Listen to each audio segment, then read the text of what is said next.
Hey friends, hey, how's it going? Happy Friday.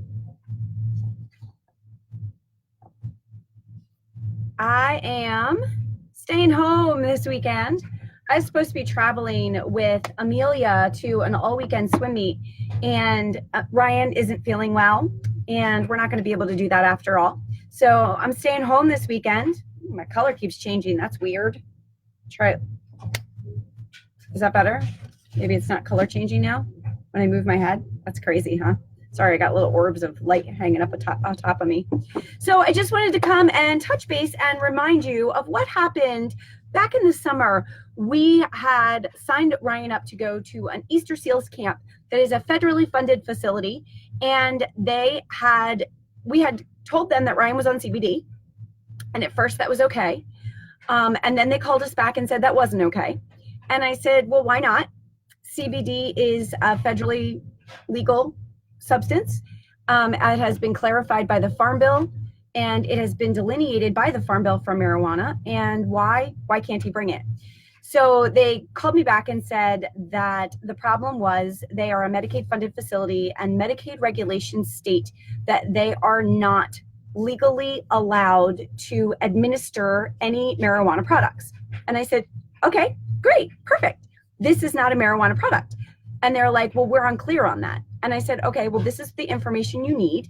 Here's the Farm Bill that was just released in a couple months prior, that on page 12, section 540, here's the section that says CBD is not considered a marijuana product because of its low level of THC. And I'm like, your policies say that you're not allowed to administer a marijuana product. Here's a document that clearly delineates this as not a marijuana product. What's the problem? Well, their problem was we don't understand that, and nobody has told us that. And apparently they couldn't read for themselves and make this decision on their own. So, long story short, we ended up pulling Ryan from the camp because I'm sorry, I'm not sending him to a camp where he's going to be away from home with total strangers, where his anxiety is going to be at a whole all-time high and take away the thing that helps him with his anxiety. So on his paperwork that we had to submit, our doctor had to put all of the medications and supplements, very clearly stated what medications and supplements does your child take, and everything had to be listed on that form, from prescription medications to vitamins to CBD oil. And our doctor had put CBD and his proper serving on the form, and still that wasn't enough for them. So we ended up contacting the disability law program and got a legal aid attorney to help us with this problem. Because here's the deal. I mean, I can email everybody in the universe, but I don't have any letters behind my name. And sometimes you just need somebody with letters behind your name to say, hey, this mom knows what the heck she's talking about. You should pay attention to her. That would be me. So because we have a disability, because Ryan has a disability, we have access to this legal aid through the disabilities law program. And we basically asked them to go to DDDS, which is Delaware Developmental Disability Services, and asked them to clarify the documents that specifically speak to what Medicaid federally funded facilities are allowed to do.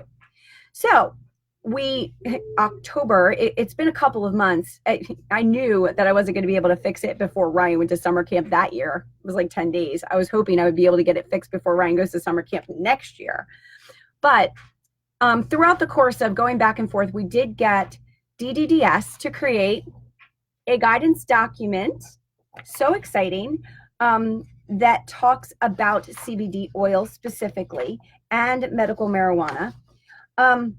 So here's the deal.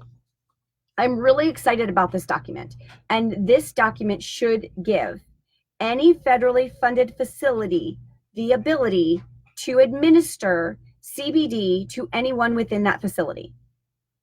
But there's a couple of things that I didn't really like about this document, but it's a step in the right direction. So they have, this is dated October 2019, and I can share this document with anybody on, and it's the Community Services Guidance Document for Cannabis and Cannabis-Derived Products. And the purpose is to provide authorized providers of DDDS services regarding providing assistance to service recipients with cannabis derivative medications or products in accordance with federal and state regulations. So this applies to providers in any of the following settings, including group homes, staffed apartments, shared living, rehabilitation, community programs, pre-vocational services, group-supported employment, individual-supported employment, waiver-funded respite, safe state-funded self-directed respite care, and respite camp. So the scope of this document helps a lot of people. A lot of people, my friends. Make a difference. Mama has made a difference for a lot of people. Now, I will tell you, this document is not perfect. So in where we get down to CBD products, and here's my, I'll tell you what my issue is. CBD products that contain no more than 0.0% THC on dry weight basis are legalized under the Farm Bill. These products are now easily accessible, often marked as supplements. CBD products are not FDA regulated, and the FDA has issued warning letters to firms marketing their products as supplements because those labels are reserved only for FDA-approved drugs, which is not really correct. But according to their source, that's their understanding. And that's a whole nother issue that we're not even trying to address. Because these supplements are not FDA approved, LLAM certified staff workers working for DDDS cannot assist service recipients with the medical administration of CBD products. CBD products prescribed by a medical professional can only be administered by provider, staff, certified, or trained under the following programs: shared living medication administration, registered nurses administering under a current Delaware nursing license, licensed practical nurses administering medications at the direction of a registered nurse or person licensed to practice medicine, surgery, and dentistry.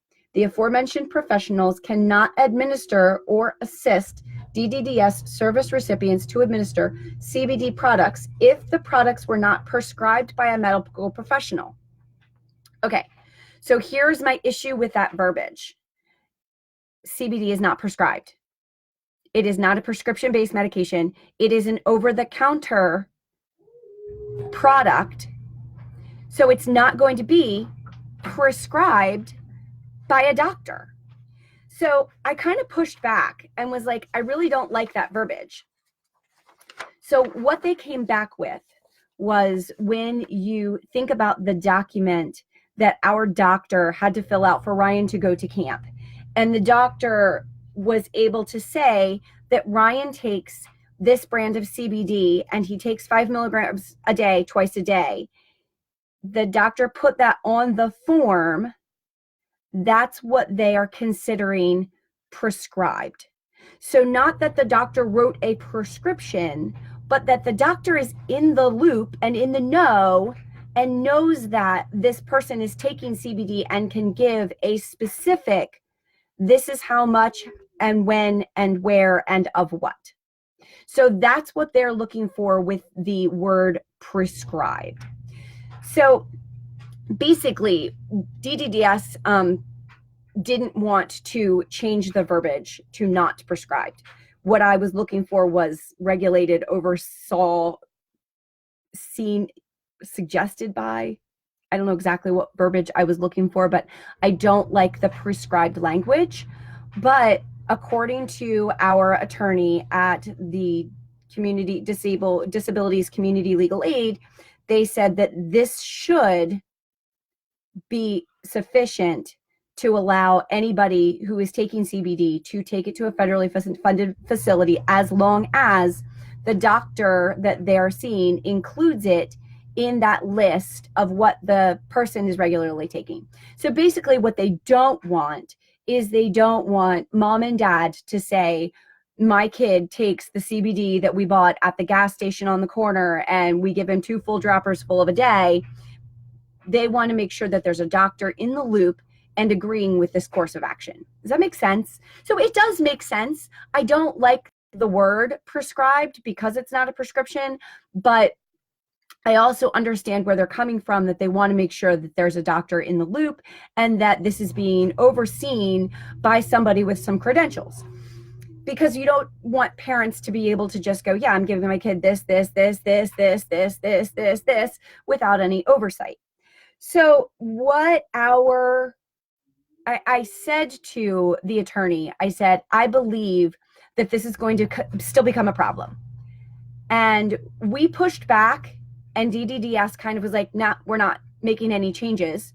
But I do believe that if and when, because I kind of think it's when, we come up against that, the attorney had said, that's fine. When we come up against it, then we have a rationale to go back to DDDS and ask them to edit the document based upon the fact that it's still confusing. Does that make sense? So we still have course of action by, let's say we do the same, let's go use Ryan's scenario. The same thing happened last time. We take him to summer camp. CBD is included on the paperwork. They come back to me and say that they can't. We can then reference this document. And if they say, well, it's not prescribed by a doctor, it's over the counter, then we can go back to DDDS and say, the language that you have in your guidance document is still confusing because CBD is not prescribed. It is an over-the-counter product. You need to clarify that in the document because CBD is never going to be prescribed. It basically eliminates it instead of includes it. So basically at this point, we don't have any traction or rationale to get them to rewrite the language in the guidance document. But if we come up against that scenario, then we can go back to them and fight again to get the document clarified with better language. So here's where we are. Anybody who is in a neighborhood group home, staff department, shared living, day hab, community participation, respite program in Delaware should now be able to be administered their CBD by a professional that is outlined in that list, the provider, the trained persons, certified programs trained under the following programs. There's 3 different people who should be able to administer CBD to those people in a federally funded facility. So it's a win, but it's kind of a yay, I hope, win, because I do believe that it still needs work, but it is a step in the right direction. It is a huge step in the right direction. DDDS has now issued a guidance document that says CBD is allowed. That's a win, my friends. That's a huge win. That's a huge, huge win. So I'm super, super excited about that. And I'm super excited that we are making strides in the right direction. And I wanted to put this on my wall and reach out and make sure that everybody knows, because it's not like DDS is going to send a memo to everybody in respite care or everybody who is utilizing these services. It's going to be as needed. People are going to come up against this. And to be honest, I'm not exactly sure how they're issuing this guidance document to these facilities. So, I mean, I have a copy of the guidance document, but honestly, like, it's just a Word document. I could have typed this up myself. I mean, obviously it's got a lot of references and sources, and I just don't know where this document is going. And I don't know how it's going to get into the hands of the people that have to answer the question. So there's still lots of work to be done, friends. And it's actually going to be up to the parents to now push back and say, hey, my kid takes CBD and I want them to have it at their DDDS authorized provider. And I understand that it should be possible now under the Farm Bill and under the guidance of DDDS services. And if you get pushback, I need you to reach out to me, because I can, number one, give you a copy of this document. Number two, give you the name of the person that sent the document to me and the name of the person at DDDS who was responsible for creating the document, so that we have a path to go when or if or when we get pushback.